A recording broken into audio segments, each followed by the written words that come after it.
everybody. How are you doing? I hope everyone is okay. And I'm so happy to see you in our Spufs meeting. Say together. Welcome to Spufs. And now let's sing our candle song. Candle, candle, standing tall, Jesus' love is for us all. See it standing oh so fine, now we are going to make it shine. Candle, candle, burning bright, Jesus is the whole true light. Now we are going to make candles shine. How many candles we've got today? Counting together, please. 1,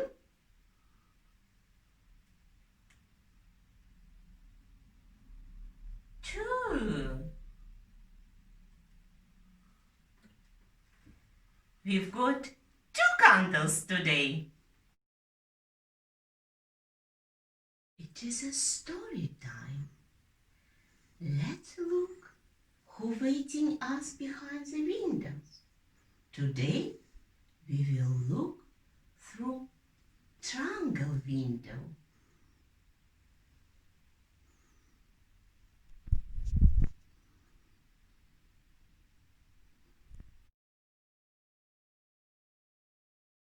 Hi everyone, it's Rev Mitch here, and I'm going to be telling you this week's story. If you remember last week, Father Tony told you about God's people and how they finally were ready to enter the Promised Land. But when they arrived, they had to first get past the great city and castle of Jericho. But don't worry, God had a plan. So I hope you're sitting comfortably. I know I am. I'm in my rocking chair and ready to go. So sit down and let's start the story. It was spring. The snows had melted on the mountains in the north, and the river Jordan overflowed its banks. The people of Israel prepared to cross the river.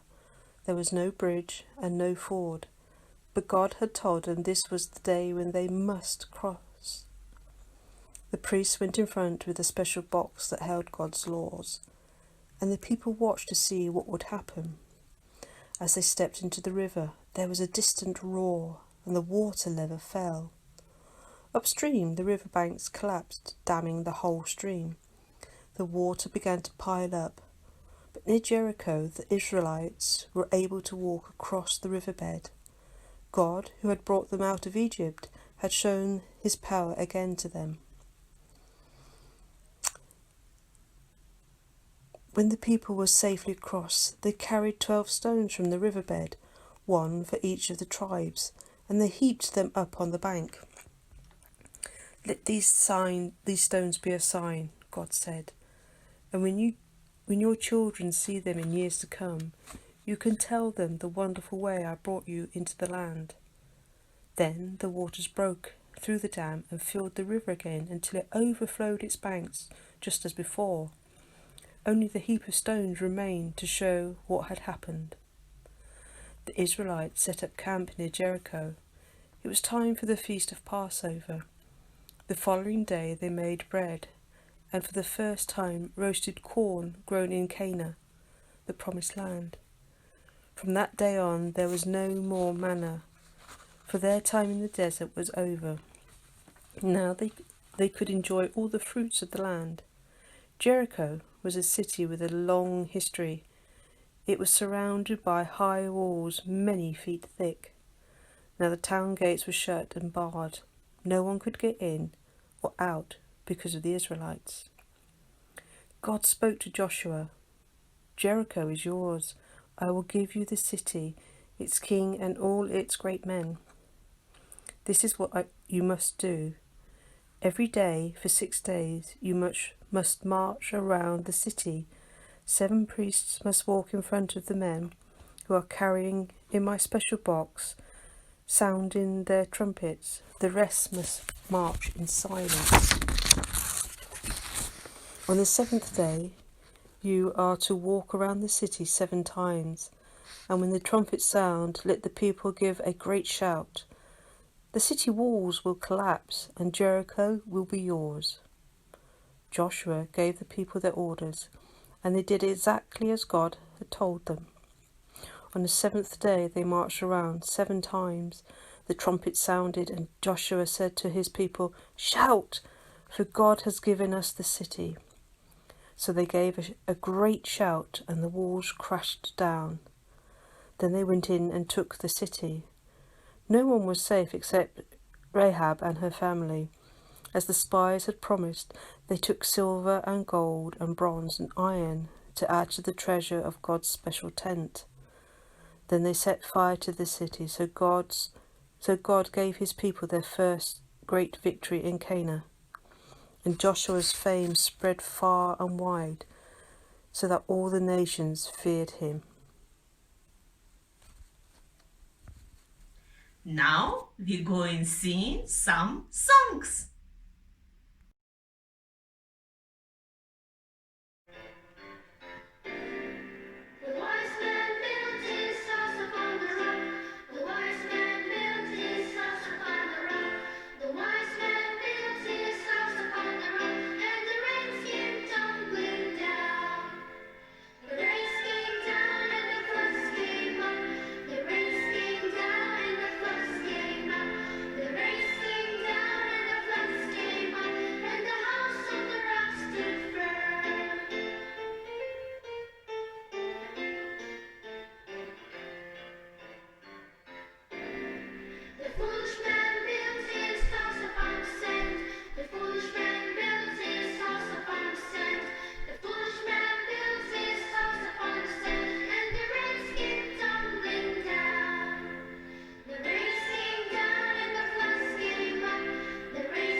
black sheep, have you any wool? Yes, sir, 3 bags full. One for my master and one for my dame, and one for the little boy who lives down the lane.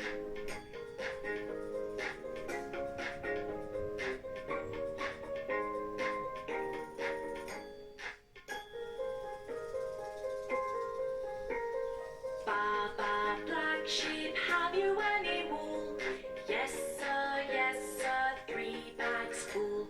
One for my master and one for my dame, and one for the little boy who lives down the lane.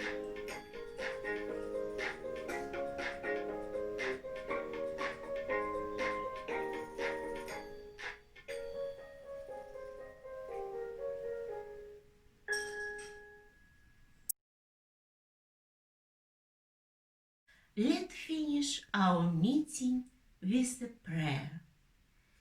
This is the way we bow our head, bow our head, bow our head when we talk to Jesus.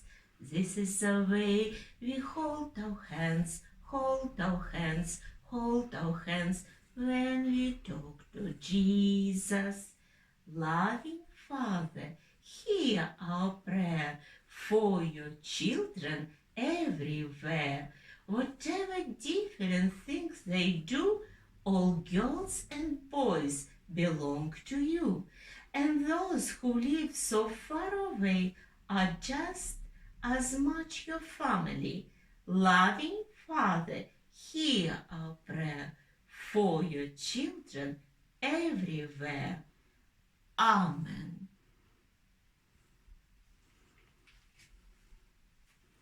Blow candles out.